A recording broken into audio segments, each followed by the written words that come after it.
This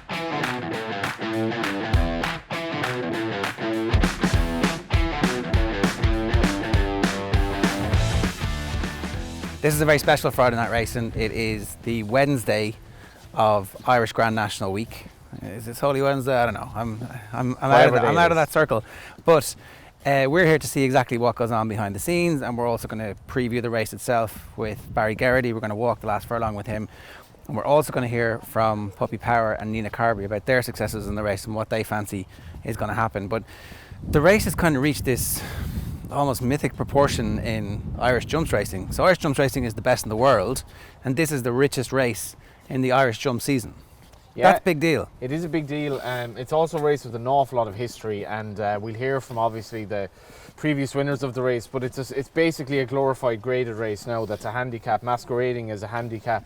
400 grand means an awful lot to the owner of the winner, but also to the jockey and to a trainer who might want to be expanding his or her yard. And it just has so much prestige, this race, partly because of the prize money, but to my mind, mainly because of its local heritage, and also the fact that it has so much history. It goes back way beyond the Easter Rising, when they came in here from, some of the soldiers would have come here and gone back to Dublin, and the place is in ruins. That's how far back this race goes. It's called the Dubs Day Out back in the day. Well look, I'll tell you what we'll do. We'll get some expert opinion and yours about what we think is going to happen in the race. Here you go. And let's bring you some top quality horse racing content. Let's go.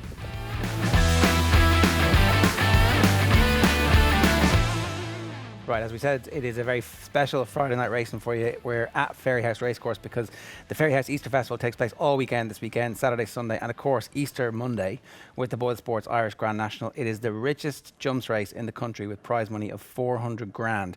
Racing off the ball, of course, is brought to you by Horse Racing Ireland. Love every racing moment. Visit hri.ie. We've got Nina Carberry and Robbie Power with us to help preview this. How are you both doing? Very good, thank you. How are you? Good to have a race this year, isn't it? Brilliant. Fantastic, yeah. Big loss last year, missing out in the BoyleSports Irish Grand National, but no, looking forward to it this year. Make it even more special. When do you find out exactly what your own situation in the race is? How late before that all gets decided, Robbie? Final decks in the morning, and we'll have a full idea then of the 30 runners in the race and what's going to be top weight and how much the weights are going to change if they do or if they don't. So we'll know all in the morning. How much influence do you as a jockey have over that? How much do you try and have over it? You can't influence that. That's I have two options in the race. One if the weights go up and one if the weights don't go up. So we'll just wait and see. Obviously I can't do 10 stone, so that's taken out of my hands. So if the weights don't go up, I can't ride the 10 stone horse on the other horse. And if the weights do go up, then I ride the 10 stone horse for my boss. Right, okay. So it's like, I imagine slightly annoying where you're just waiting for this to happen, or do you get used to it?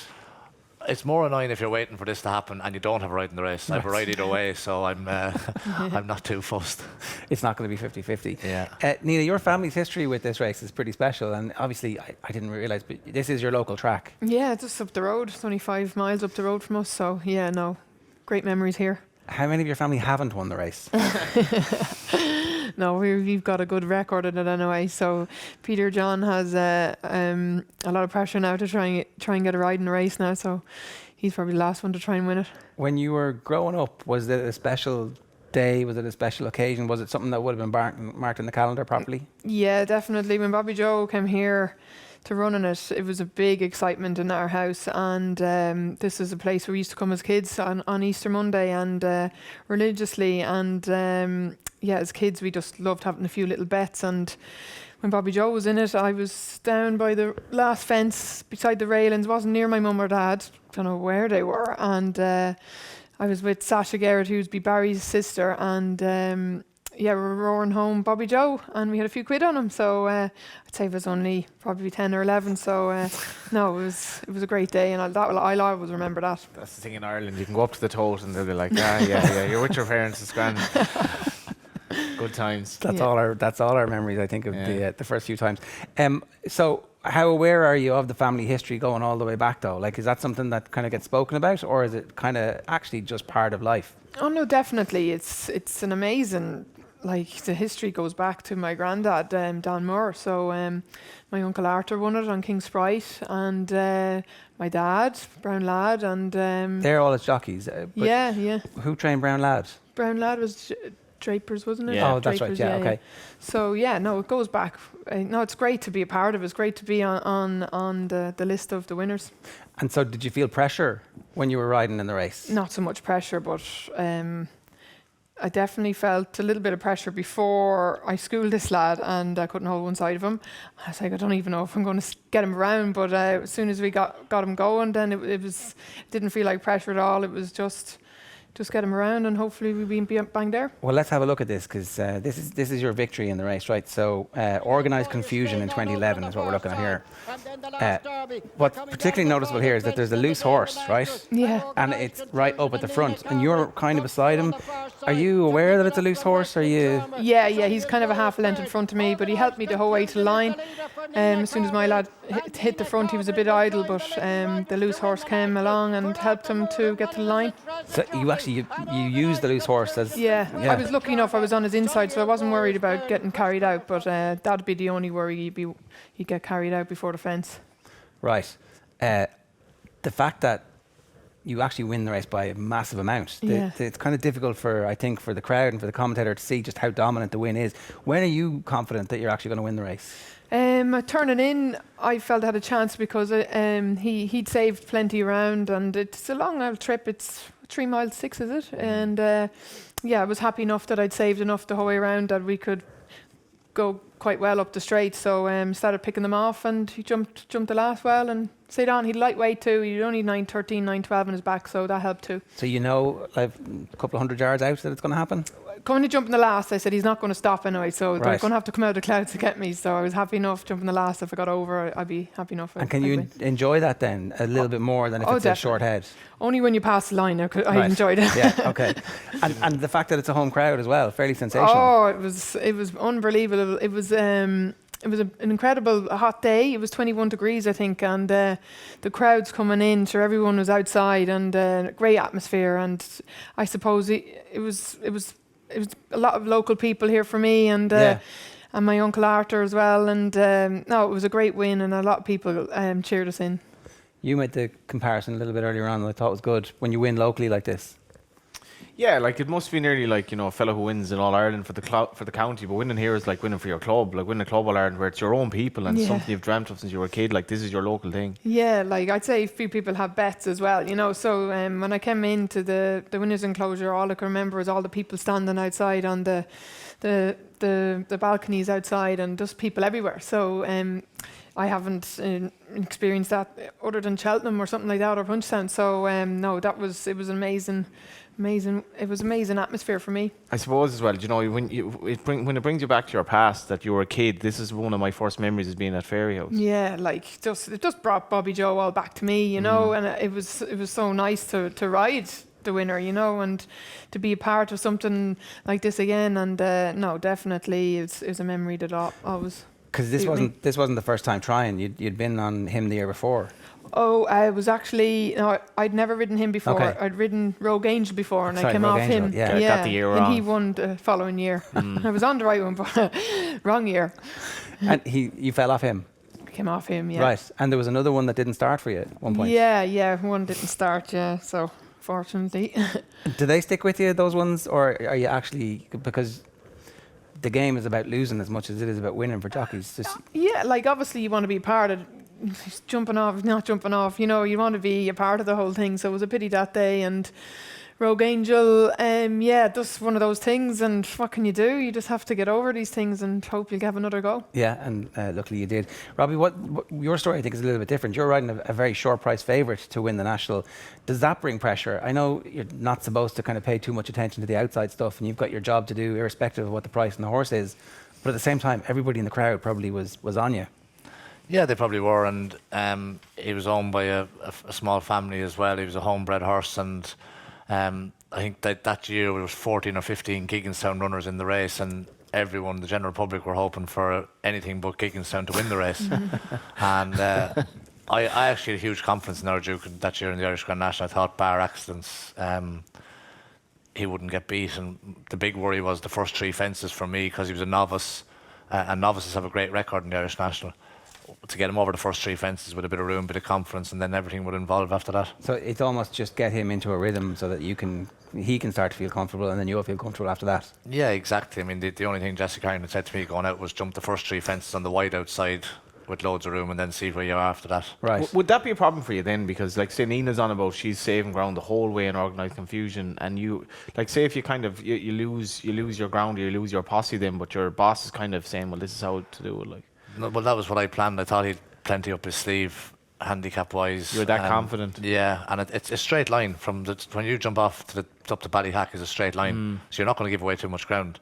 Bar you get a bad jump and you end up sort of back in mid-division, stuck on the wide outside with a wall of horses inside you. But he jumped the first 3 fences really well, and we'd gone a good gallop, a little bit strung out, so I was able to slot in 4th or 5th. Perfect. Perfect. It couldn't have worked out better, yeah. We can watch the end of it here, I think, as well. So Yeah, we'd gone a real good gallop all the way, and I was in my comfort zone the whole way. And from the turn in the whole way up the straight, all I was thinking was 3 nice jumps, and this is over. I couldn't see anything coming out of the pack. Here the jigging sound horse is coming now. it's absolutely dominant as well, isn't it? Like, it's a massive win. He was a horse that had won a Grade 1 and been second in a Grade 1 as a novice. And as I said, novices have a great record in the race. So as I felt going out barring accidents, he couldn't get beat. And he wasn't the most natural jumper in the world. So he had to, he learned a lot as the season went on jumping wise. But on the day then just different. He was a Grade 1 horse. I know he never went on to achieve what he did because he had health problems, but he was a Grade 1 horse in a handicap. Is that the type of horse you want for the race? Like, because the more experienced you are, maybe the more exposed you are. Definitely, yeah. And I mean, that's why novices have such a good record in the race, because they've been gaining experience through the whole season. We're at the back end of the season. They're 1 race away from becoming a second season novice and more a fully fledged handicapper. And a horse like our Duke, who had won a Grade 1 and was second in a Grade 1, probably the best thing ever happened to him was getting beaten in the Grade 1 over 2 mile 5. Because then the handicapper didn't see him as a genuine Grade 1 horse, maybe, I don't know. But we did. And that's what you're looking for in the race. That's what I look for in the race every year, is a horse coming through, like Latest Exhibition has a very high, similar profile to our Duke. He won a Grade 1 and was second in second in 2 Grade 1, behind Monkfish. But he's beat the same races he ran in that our Duke ran in. And it's a big dilemma for Paul Nolan, because he can target a Grade 1 or he can go for the Grand National, and I would argue he should go for the Grand National, but now that Envoy isn't taking him on, it's kind of difficult. So like him and Tiger Roll, there are these decisions to be made. In terms of actually running in the race. Yeah, because like I'd agree with Poppy, really, for a horse like Latest Exhibition, running up the arse as it is of Monkfish so often, you know, he doesn't have that proper superstar to deal with here, and to win a national with the prize money and the prestige, he may never have as good a chance again. That'll be my attitude, I suppose. He definitely won't have as good a chance to win a big handicap again, I wouldn't have thought. And I would think the Nolans and everyone involved in this exhibition see him as more of a Grade 1 horse than a handicapper. I know he's bumped into Monkfish a couple of times, but if he's going to be a Grade 1 horse, he wants to be able to win an Irish Grand National off the rating he has, whether he ends up at 11 stone 10, our Duke at 11 stone 4. But if he'd 11-10 that year, it would have made no difference. He still would have won. So why wouldn't you run him? Because he'd be a shorter price in the Grade 1, because Envoy isn't there. But he's only novice once. Yeah, but it's an Irish national, you know. And you look back on the prestige of the race. Like, I always think of looking at the footage of the Easter Rising going back to 1916. That happened around obviously Easter weekend, and like the crowds coming back and forth from the races. That was a big part of the madness in Dublin at that time. The race has so much history in terms of people going racing to Fairyhouse, and it's so close to the capital city as well. Whereas I think with all due respect to the other races, Latest Exhibition will go down in memory forever if you won an Irish National, whereas he mightn't if he won a Grade 1. The Grade 1 race is no penalty kick for him either. Yeah. It's a competitive race over a much shorter trip than ideal for him. Yeah. He looks like a horse that's crying out for this trip, and yes, he's going to have a big weight in his back, but if he's a Grade 1 horse, then he should be able to carry it. Even against Tiger Roll, if Tiger Roll stays in? If Tiger Roll stays in, then he's going to have a perfect weight. He'd definitely run. He's at 10-13. He definitely runs in the race. I wouldn't. I think Tiger Roll, I wouldn't fancy him at all in this race, to be honest. But I think for everyone else to be hoping that he runs. Why don't you fancy him? We just were down at the fences there. They're not his fences. You know, they've made Aintrie's fences into a totally different test for a horse. Bobby Joe, when he won it, totally different ball game. Tiger Roll is suited to the cross country course, and Aintree, his record in conventional chases like around here, he wouldn't be mapped in the race for me. So what's the difference between these fences? Robbie would be the man to maybe explain. But They're much stiffer. than your cross-country fences or your even your national fences. Now, your national fences to look at are Aintree National are much more daunting in that, but these are made of proper birch. They're a lot more forgiving than they were 10 years ago. They're not as stiff as they were, Even but here. but they still are a much more difficult jump than the Aintree National fences. So you need to be a really good jumper. Yeah, and I think the thing as well with Tiger Road is a good jumper. He's won 2 Grand Nationals, so we can't say that, and he's won 4 or 5 cross-country races. But it's the change in variety as well that keeps a horse like Tiger Road's mind occupied, and you don't have that change of variety in an Irish Grand National because every fence is the same apart from the couple of ditches. So the change in variety is what keeps him going, and the spruce on the Aintree fences is something that keeps his mind interested. Okay, that's interesting. That kind of the nuances of this that we just don't really know from the outside. Certainly, we'll see when the likes of like Bobby Joe and the National was a totally different test for a horse. Like they've just made it at Aintree. They've made it because of animal rights issues, like, which is fair enough, but it's just you can go through it. And we saw down at the fence there at the last, like, you're not going to brush through that. You make a mistake, you're going to pay the price. And I hope he runs in the race in terms of the spectacle, and it would be utterly amazing if he ran because the year that was in it. But yeah, I think he'll just set it up for somebody else weights-wise. Okay, we have a Fairyhouse Easter Festival gift bag to give away. It includes a signed picture of Burrows Saint by Ruby Walsh and Willie Mullins, the 2019 winner of the BoyleSports Irish Grand National. There's a Lear chocolate Easter egg with Fairyhouse and BoyleSports merchandise as well, and 2 tickets for the BoyleSports Irish Grand National 2022. To win, answer this question. How many times has Ruby Walsh won the BoyleSports Irish Grand National? Text your name and answer to 53106 for 30 cents. And the best of luck to that. You can enter as many times as you want, of course. We've got Nina Carberry and Robbie Power with us, our guests this week, in a very special Friday night race and previewing the Easter Monday BoyleSports Irish Grand National. Nina, what do you like in this race? Latest exhibition for me. I definitely go for this race. The novice, he's not far off a Grade 1 horse over fences, and definitely he's in with a big shout if Tiger Roll wins. Right. Or runs, sorry. Runs. What is it about that horse that you like so much? I just like I think he's just a national horse. I think the extended trip as well is going to suit him. I think down the line he looks like an English national horse to me. And I think the novice record in this race is phenomenal, and they can't get away from it. The novice record in the race is so great because you were saying essentially they're kind of already into next season at the end of this season, that they've matured over the course of the year. Is that why traditionally we see the novices do so well? Definitely, yeah. They've run up a sequence of 4 or 5, maybe even 6 runs since last October. They've gained plenty of experience. Cocoa Beach is another one. Run Wild Fred. They've already had run in handicaps. They ran in the Thyestes. They were first and second in the Thyestes. So they have as much experience, nearly as much experience as some of the more seasoned campaigners. And they could be just flying that little bit below the radar because they're a novice. And again, these are the progressive horses that next year should go on to be even better still. Yeah, and as long with that as well, the Irish Grand National has a great record with novices. The horses going on from the Irish Grand National, like Bobby Joe, to win an Aintree Grand National, the likes of a Cocoa Beach or Run Wild Fred, some of them horses could be next season then targeted at the Aintree Spectacle. Okay, so this is really important.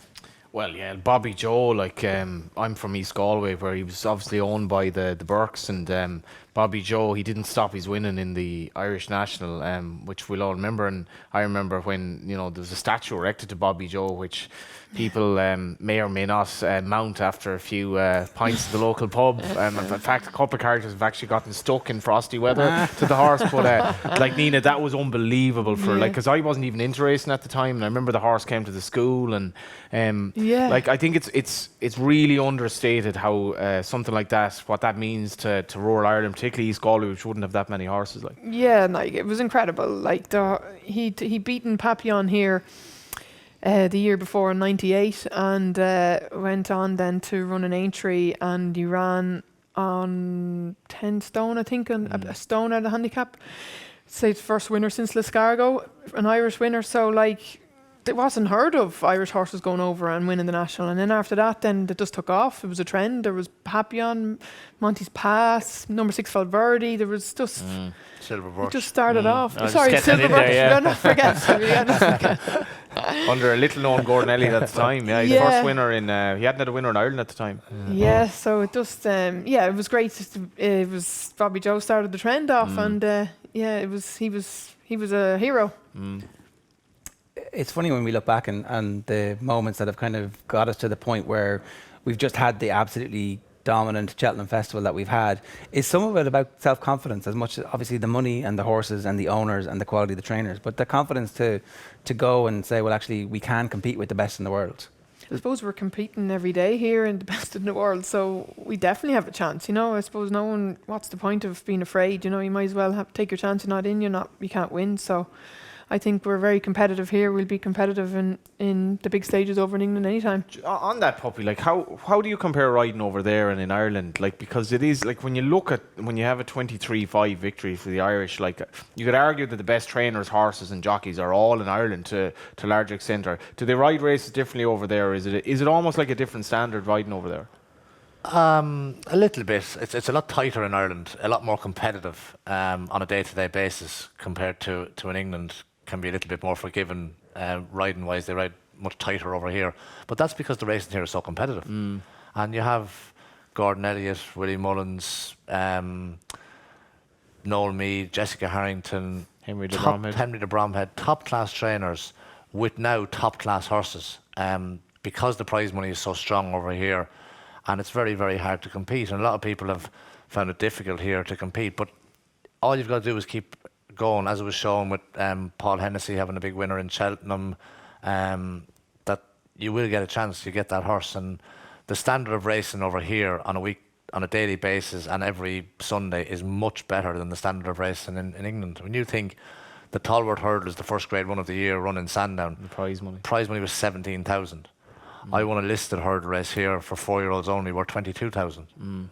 That's not right, and that's why English racing, in my opinion, is sliding down the ladder, because the prize money is not there. And Cheveley Park are an English-based company, yet the majority of their horses are in Ireland. I suppose the other thing about this race, what he's alluding to there, is that like smaller trainers can and do win this race. As much as it's a 400 grand race, you have like Dot Love winning the race, James Motherway winning the race, obviously going back to Nina's dad, Sandra Hughes won it, obviously Mouse Morris won in recent years, who wouldn't necessarily have that many good horses now, and it can, like, you know, even Paul Nolan, it's not by any means a race that'll be dominated necessarily by the big yards. Anybody but Chickenstown was the line of the day so far. But I actually remember looking back at that race as well, and you could just see there was kind of this swarm of the one colour, this one here.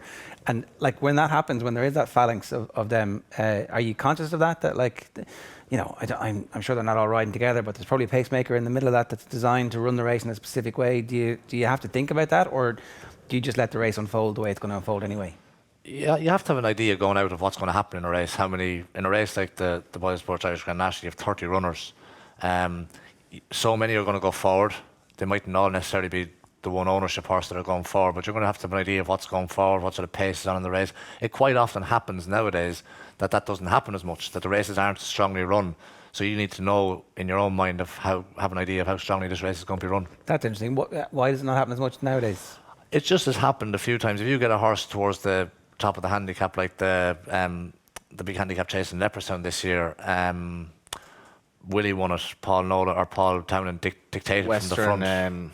I can't think of the horse's name, but he took it up and he was a bit free, but he just dominated. And then he stopped the race in front. He thought he was on the best horse in the race. He was top weight, and he slowed everything down to suit himself. Castlebourne West. That was it. Yeah. So it's very interesting you say that, though, because if you're a jockey and you're calf on a hold-up horse, you are a prisoner, and it's like it is a race, but it could just go completely, you know, go wrong basically for you, and like you might want a horse that's handy then, and you're going way too hard. Yeah, that's it. So you have to have an idea going out in your head of, like, say to your trainer, because we all presume 30 runners, competitive handicap, the race is going to be strongly run. That mightn't be so. So you have to have an idea going out in your head that this mightn't happen. If you're riding a hold-up horse, this mightn't be that strongly run. We'll have to ride him a little bit closer. We've no choice. And if you ride like Nina did in the race, you're a prisoner to a horse falling in front of you, basically. So you have all these gambles that you're taking. If you're going up the inner to save ground, that's grand. But if a horse falls in front of you, there's not much you can do. I was quite lucky that year because they were doing the drains here on the track. That 10 years ago now, and they moved the whole track in, so there was only allowed 27 runners, I think, at the time, so it's a little bit easier probably going down the inside then. But that was obviously on no, purpose? It wasn't really, but it just worked Right. out that way. When you look back on the race, God, there's loads of room. Do you know what I mean? Right. When you look back, like I was on a novice as well, and you think where I was going, God, but I actually had a horse, a new story in front of me, and the last Derby, who were great handicappers, you know. Proper, So consistent I couldn't have source, been in a better place, you know. So How much of that was by design? What was the plan going out? I did want to follow something like that. So once I had that, then and we jumped over the first couple and we got into rhythm, then I was away, you know. But there is times that you need the horse to be brave and to jump well. And there was a particular time, I think 5 out, we got sandwiched and he came up and he got me out of trouble and we were fine then after that. But there is particular times that in the race, I think probably would agree that you do need the horse to be brave and to know what he's at. Yeah, do you remember like when General Principle won the race? Like I know when you talk about a race over 3.5 miles, where it's literally, and that was on atrocious ground, I think, and there's about like a metre and a half separating 3 or 4 horses at the line. Like it's an incredible test, Nina, as well, I'd say, in terms of like, also the horse has to be, he can't be claustrophobic, or she can't be claustrophobic. You have to deal with the crowd most years. Yeah. And then obviously you have to get into a rhythm as well and stay and have a bit of class. You have to stay the extended trip. Like a lot of these horses wouldn't have gone above 3 miles, so the likes of Tiger Roll and that have, and I definitely think latest exhibition is crying out for an extended 3 miles, something like that. He hasn't gone that out. trip, but I'd be like Nina, I can't see that being a problem. The only issue I might have with him is he can jump a bit to his left. But Paul Nolan, I mean, if he runs here, he's going to run here regardless of what race. Yeah. So will he get away with it in either race? It's probably not enough an issue to stop him, but stamina, I think, is going to be the key for him as well if he runs. Okay, we've got a €100 charity bet for the 4 of us from BoyleSports. It's €100 on the nose, or 50 each way for the BoyleSports Irish Grand National. BoyleSports are paying out on the first 7 places in the Grand National this Easter Monday. So an each way bet might be a good way to go for our charity. All the money raised is going to be donated to Darkness into Light for Pieta House, which obviously normally takes place at Fairyhouse Racecourse, as well as various spots around the country. Nina, I have a fair idea you're going for latest exhibition. Yeah. If he lines up, he'd be for me. Okay, is there just in case to cover ourselves, if latest exhibition doesn't line up, what else do you like? Something probably at the bottom, like Brace Yourself. He's been knocking on the door here and there, and I think the better ground for him might help him. Okay, what do you like about Brace Yourself? He's a big price, 33s roughly. Yeah, I just think if he creeps into the bottom, the better ground could improve him, and I definitely think he'd stay the extra trip as well. Okay. Just for a big outsider. We do like a big outsider in the show, to be honest. And if one of them would ever come in, Johnny, that'd be great. What do you like, Robbie? Again, it's very, very competitive, as you'd expect, and with a little bit of value, a horse, a novice again, that's coming forward, and BoyleSports paying first 7 places, or paying 7 places this year. I think Farclas, second to Cocoa Beach in the Thaeste, has loads of experience. Oh, sorry, not Farclas, Run Wild Fred. I think he'll stay. I think the drying ground will suit him, and I can see him reversing form with Cocoa Beach, definitely. So I think each way, first 7 places, he's a great chance. He's in around 10s at the moment when we're recording this. So Run Wild Fred, what do you like about Run Wild Fred? What is it? There's a progression, and it's a novice, and that's the prototype horse that we've been talking about. He ticks a lot of the boxes. Trip, I can't see being a problem. I think drying ground will suit him. He has loads of experience, having had a run in the handicap, which not a lot of the novices are lucky enough to have had this season. He has that, and I think Run Wild Fred at 10-1 is a decent bet. Good each way bet. Okay, what do you like? Yeah, I think that in fairness to 7 places, like you can probably sort of rule out a few of them, so that does narrow it down a bit. And there are going to be a lot of people who will be enjoying the winner crossing the line, but will be sort of frantically waiting to see what's 5th, 6th and 7th, because you'll have back one of them, you know.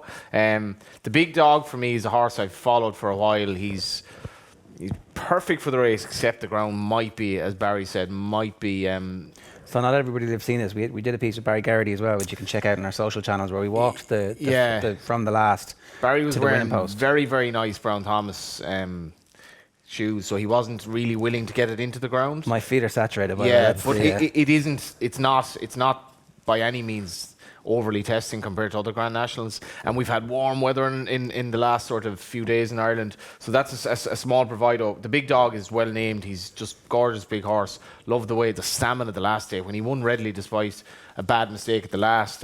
Just mentioned a couple of others. Longhouse Poet, obviously Martin Brassel, Nina mentioned, won the race. I was up at Joseph O'Brien's during the week.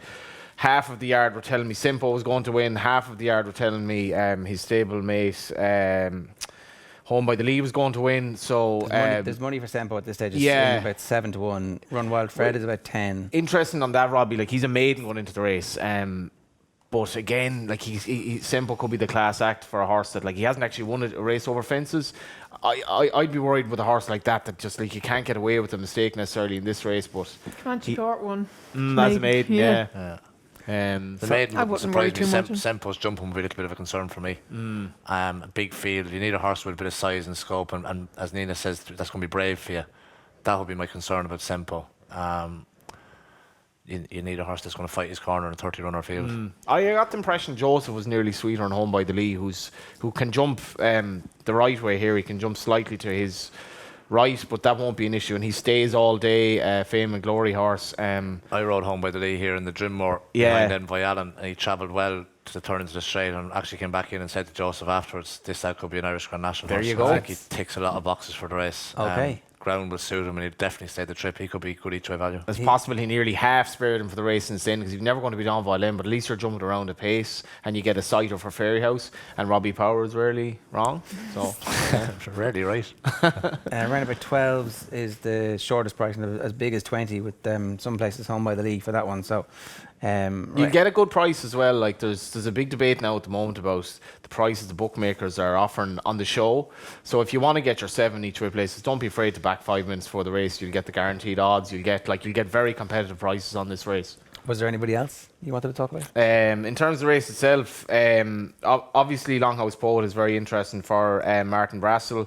I'm with Nina though. I think the latest exhibition should run. I was involved in a horse who ran this race, and he was 25 or 33 to 1.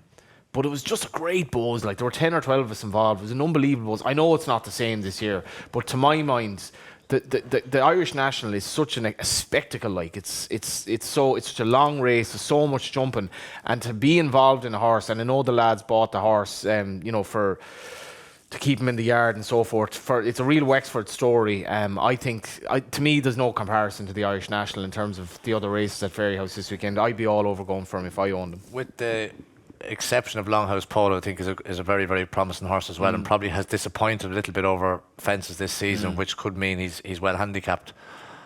When you look down through the field of runners, I think that Latest Exhibition is the only horse in the race that could possibly be a Grade 1 horse next season. When he steps up to the next level. He's definitely a Grade 1 horse, because if he was a Grade 1 horse over hurdles. Well, there's a big difference in a Grade 1 novice and a Grade 1 season proper horse. next season. Proper next season. But I think Latest Exhibition is the one horse that could be the Grade 1 horse next year. And it was interesting as well, because he didn't go to Cheltenham because there were a few factors in that. Obviously, he was going to take on Monkfish. The crowd wasn't going to be there and all that. But Paul Nolan told me the other day, when he ran him the second day at Leopardstown, he's a really light shell of a horse. He just couldn't back up his previous run at Leopardstown. So the break that they've given him since will have him perfect for this. To try and... Yeah, just because he just doesn't have the physical frame to back up a quick run. Also, and I think this is a point that should be made, he's probably a bit sick of running up the backside of Monkfish at this stage. So to give him a break, get his confidence back, there's no Monkfish here. And if you think this horse is a Grade 1 horse, then you're supposed to frank that by putting in a performance here against the field when you have the opportunity to. Yeah, exactly. And as Johnny alluded to, he was second to Monkfish a couple of times. So going to Cheltenham wasn't an option. Same thing with our Duke. The Cooper family didn't want to travel to Cheltenham that year. They thought the horse wouldn't be ready for it to go to Cheltenham. Where was the obvious target? BoyleSports Irish Grand National, $500,000 prize money. Where else would you want to go? And he's the horse that ticked all the boxes. So I think Latest Exhibition, to me, reminds me a lot of what our Duke did. Okay. Nina, any other childhood memories of this? Like, because we were just chatting on the way up about the competition in your family must have been pretty severe. Yeah, like Philip it was great. I was actually on, I think it was Star Clipper of the year. Philip won on Point Barrow for Pat Hughes.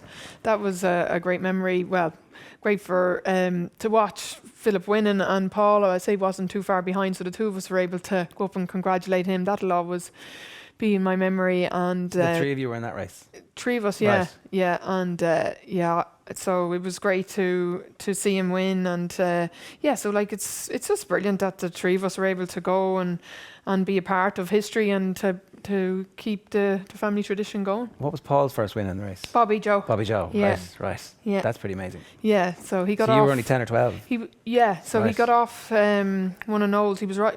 He was stable jockey to Noel at the time, and Noel had Heist in it.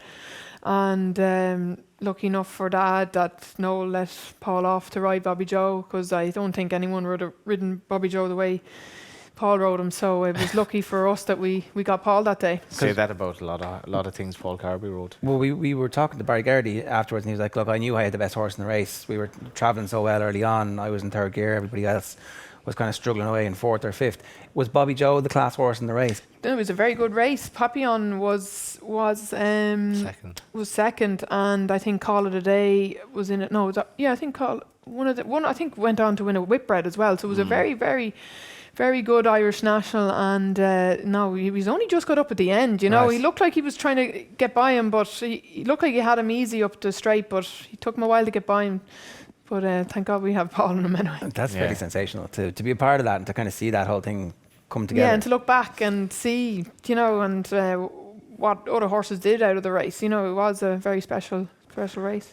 How for you winning the Irish National? Obviously, we saw the celebrations. You have a little moment where you're going to win the race. What's that? How does that compare with winning any of the other big races that you've won? The Irish National was a race I always wanted to win. Like Nina's, the Fairyhouse is my local track. I'm a bit further away than she is, but it's 10 or 12 mile away.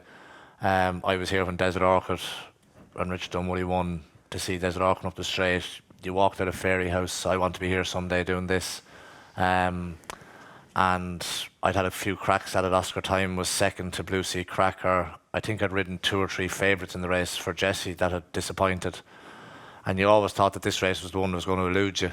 And then our Duke came along, and it was just a huge relief and fantastic to be part of the history of the race as well. That it's probably the most iconic race in Ireland. So to be part of that was amazing. The relief, obviously, particularly when you ride a favourite, and it's at the end of a period where you haven't won and you've been on favourites before, must be great. But then I presume the celebrations are specific and local and totally different to when you come home from Cheltenham or when you come home from Aintree. It was a bit different back then when I won it, because back in them days they had Easter, we'd raced on the Tuesday as well, so you had a quiet night. This year it's Monday and there's no racing on the Tuesday, so no bars are open. And there's no bars open, unfortunately, this year. But I can guarantee you, if there was no racing on the Tuesday when I won it, there would have been big parties. Yeah. And so it does, again, I think it's the whole grassroots element of racing that has definitely come to the fore over lockdown. Like, it is a massive, important part of life in this area. You're driving up and it's like driving up to any of the tracks, is that you see that the whole hinterland is actually full of people who are involved in racing. So, but you see it in a normal year, obviously it's a bit different this year, but in a normal year, all the windows in Dunshaughlin, Ratoath are all done up. Huge efforts put in to paint their windows to something relevant to the Irish Grand National. It's a massive effort goes in the local community for the whole race, and as I say, this is Ireland's race. It's an iconic race. Yeah, and so winning that must be more special, I guess. Very special, very special race. Especially with the prize money it is now as well. Yeah, that helps. You're not going to sniff at 40 grand or whatever it is, the jockey, Another factor for Paul Nolan to consider, he does get a nice prize if they win this, and it all helps when you're trying to grow your operation. No, absolutely. I did want to ask you one last question about Cheltenham and just the absolute success that both Henry de Bromhead and Rachel Blackmore had. What was it like to to see that firsthand, just the explosion that the two of them have had as a partnership? Oh, it was phenomenal. But going to Cheltenham this year, Henry and Rachel, I know a lot of the pressure was taken off them because everyone was focusing on Willie Mullins and Paul Townend with the string of runners he had and the book of rides that Paul Townend had. But Rachel had equally as good a book of rides, and Henry had equally as good chances, slightly strengthened with the likes of Envoy Allen and Quilixios as well. So, but to win the champion hurdle, the champion chase and the Gold Cup, they were horses he had anyway. They weren't horses he received a fortnight before Cheltenham. They were horses he had anyway. That's a phenomenal training performance. Never been done before. That's amazing, isn't it? It's never been done before. It is. And won the Gold Cup as well. Just to win the first and second in the Gold Cup. Rachel did everything right all week, bar one thing. She picked the wrong horse in the Gold Cup, and as much you could see the anguish on her face when she pulled up after crossing the line. She was damn. What would you have gone for? I would have gone with exactly what she went with. Of course. I think, and I always look when you're making a decision in a race, which will I be more sick if it were second, if it wins? Yeah. And she had the decision to make. Applutard was coming off the back of a very, very good performance in the Savills Chase at Christmas, and Manel Indo, slightly disappointing run in the Irish Gold Cup. So you've got to go with the form. The horses were both in great form at home. Henry was very happy with them, and she made a punt, and went the wrong one. The worst thing about it was as well. Ruby did the same thing before as well with Carter Star and Denman. Yeah, and Derek Thompson found out afterwards that Ruby was like, probably wasn't the nicest person to ask because he was obviously sick. But Rachel probably knew 2 or 3 out because Manila Indo's such a strong stayer and she'd ridden him to glory at Cheltenham. She knew that there was nothing she could do probably at that stage. She was riding a horse that wouldn't have the stamina necessarily of an informed Manila Indo. But I'm interested in you, Nina, because do you have any regrets that you didn't go down that professional road looking at what she's achieved? Because I think what she's done for, and I don't want to overstate this, women in race, I think what she's done for racing itself when it needed help, Rachel has been like a queen when racing needed it. Unbelievable, yeah. I don't regret it. I did think at the time after I'd won on Dabaroon that I had a £5 claim, but it was nearly gone. And I'd asked Noel, I said, I'm thinking of turning, and he said, I've got a lot of bumper horses there. I think Niall Madden at the time was his amateur, and he was turning. So Noel had a lot of some regrets, I think. No, definitely not. I do think I made the right choice. I was talking to my dad, I talked to Paul, and they all did say at the time, there was McCoy, Barry, Paul. There was so many top riders at the time, and I felt at the time I would have been grand until I lost my claim. But I felt I really wanted to ride in Cheltenham, and I could definitely try and guarantee that if I kept my profile up as an amateur and riding for Noel as an amateur, I was going to get there every year. And I was happy then, once I was able to compete in Cheltenham. And I feel that being an amateur, we're so lucky we have 3 races to run in, and that way I was very happy and had my success. And maybe if I turned and I'd lost my claim, I might have gone the other way, I mightn't have had the chances. So it was nice that I could to do that. And obviously Rachel's time she was further on in her career, about 25, and she still had her £7 claim, a lot of experience behind her. She slipped in lovely at the time with racing as in a £7 claimer, had a lot of her claims still left to use, and got in with the right trainers, and next thing she just snowballed ahead. And a lot of jockeys retired at the time. Andrew Lynch was gone, and so it just happened, and it was brilliant that she turned at the right time and it just took off. And basically it's great that we can see that women have totally the same level that we can just compete at. The timing thing in life is incredibly important. You've experienced the same thing where, the biggest successes of your career, the most sustained success came quite late on after you had kind of put yourself in the right position. The Henry de Bromhead's line was like, Rachel has become an overnight success after 10 years of trying. Yeah. Your sustained period of success came relatively late compared to some of your contemporaries. Yeah, but in every professional's career, there comes a turning point in their career, and it's if things go right for you or things go wrong for you. And I was having a terrible season in 2007, and next thing I got the call up to ride Silver Birch in the Ger Grand National, and he won. And that turned my career around. I went on, had a great season. The next season, Barry took the job with Nicky Henderson as stable jockey to him. It opened the gate for me in Jesse's. As Nina said, Andrew Lynch retired. Henry de Bromhead had no stable jockey, and he was looking for someone to fill that slot as his stable jockey. Rachel wasn't top of his list. He said that the other day in the Racing Post, that Rachel wasn't top of his list. It was Eddie O'Leary who said to him, give her a chance. And he used her that summer a lot, and she rode everything she rode that summer won. And it just kept evolving from there. So every opportunity she's been given, she's taken. But also, when you look back to Cheltenham on I think it was the Wednesday, Rachel had 5 rides, 2 winners and 3 falls, 3 proper falls. She's tough, she's hardy, she's much, much tougher than most of the lads in the way.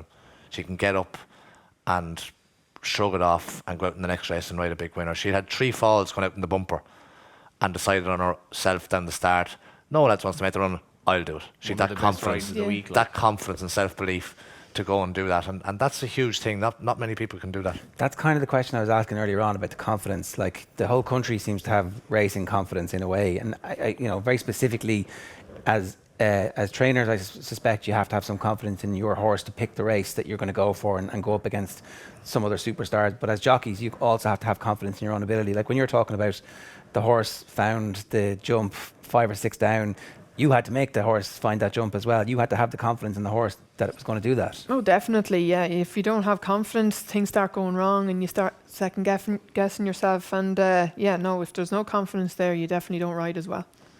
You need self-belief, and self-belief is fueled by confidence. Self-belief. Did you have self-belief before you rode Silver Birch? Yeah. You did? Yeah. Where did it come from? If you were struggling, where did that... I had seen Silver Birch win a Welsh Grand National with Ruby when Ruby was stable jockey to Paul Nicholls, and he'd won a Beecher Chase as well, and I'd ridden him around in a bank chase in Punchestown, and then Gordon brought me to the Curragh to ride him work about 10 days before he went to Aintree. And he worked with a horse called Salford City. I think that Neil actually won a grade 2 2-mile hurdle race on in Tipperary. He was a quick horse. And Silver Birch worked all over Salford City. So Right. that if the 4.5 miler can go a bit quicker than the 2 miler, he was in unbelievably good form. And These are always the things we hear about 15 years later, as opposed to the day before the race. that's exactly it. Yeah, but how could we be overly confident? He was a 33-1 shot. Gordon hadn't tried a winner in Ireland. I was having an ordinary season. We were hopeful rather than confident, but we were very hopeful he'd finish in the first 5. You still had confidence in your own ability, and so the horse obviously gives you confidence, right? Yeah. But your self-belief was strong, irrespective of the ordinary year that you said you were having. Yeah, you have to try and that's racing. Any sports professional is your mental strength has to be as tough as it can be, and some people can't deal with that, and that is tough. But you have to try and be as mentally positive as you can. Barry Geraghty, for me, was unbelievable in that way. He could have a terrible day, come back in on the Tuesday, terrible day on the Tuesday of Cheltenham, come back in on the Wednesday.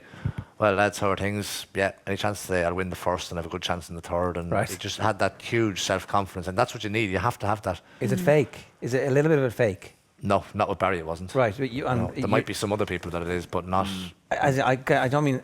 Are you faking it till you make it? In some ways, you're kind of almost buying forward some good juju in a way. I think if you start disbelieving in yourself, you're not going to ride as well, as we're trying to say. I think if there's no confidence there, you need to believe in yourself, as Puppy said. Like if you But don't how do you believe in- forget the mistakes? I suppose that's the question. Just get on with it. Yeah. But I, Just have to- That's you have to something block it out. you can be taught as well. Like, I remember when we were kids jumping ponies, and we went to a show one day and we had a bad show, and I thought going into the show I was going to win everything, and turned out we didn't. And we were driving out the gate, and I turned to my father and I said, "Daddy, I made a mistake." "You made a mistake, now forget about it. I don't want to hear about it anymore. You know that mistake, learn from it. We'll go on to Cavan next week, we'll win the class in Cavan next week." And what happened in Cork Showground stays in Cork Showground. Right. When you come out of a race course and you have a bad day, what happened in Fairyhouse stays in Fairyhouse. Right. Punchestown's on next week. I think the other thing that's very much underestimated by people who aren't involved in racing is that the horse will feel your lack of confidence. If you're a left winger, you might be able to hide for some of the game. When you have a horse under you, I haven't ridden horses, but the two of them will tell you if you're giving away that you're kind of diffident on a horse, the horse feels that, and that's not going to help either of you. Yeah. yeah. Definitely. Like you're on about your brother Paul. Like Paul would go on a horse that had a million problems, and Paul Carberry would get on him, and all of a sudden he'd be like, "Actually, this is grand," because Paul Carberry would just put you to sleep. Everything's grand, the most natural thing ever. But if Paul Carberry has no confidence in the horse isn't going to do anything. Right. I wish you the very best of luck on Monday, whenever the decision gets made about which horse you're on.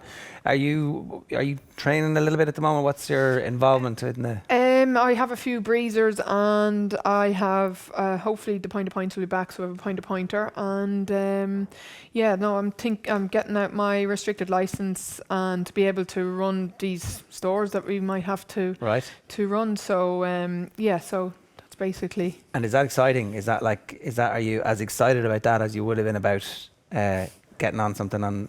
Definitely I'm excited. Yeah, like this is the next chapter, and this is what I want to do, and I want to trade horses, and definitely really excited. I had my restricted license out before a couple of years ago, so I'm able to get it out again. So I'm really looking forward to it. She'll be a tough woman to ride for. Don't worry, Pub. We'll Well, get you someday. We wish you the very best of luck with that. The Fairyhouse Easter Festival takes place, of course, this Saturday, Sunday and Bank Holiday Easter Monday with the BoyleSports Irish Grand National. It's the richest jumps race in the country with prize money of 400 grand. Racing and Off the Ball is brought to you by Horse Racing Ireland. Love every racing moment. Visit hri.ie. Enjoy the weekend. We'll see you next week. Cheers.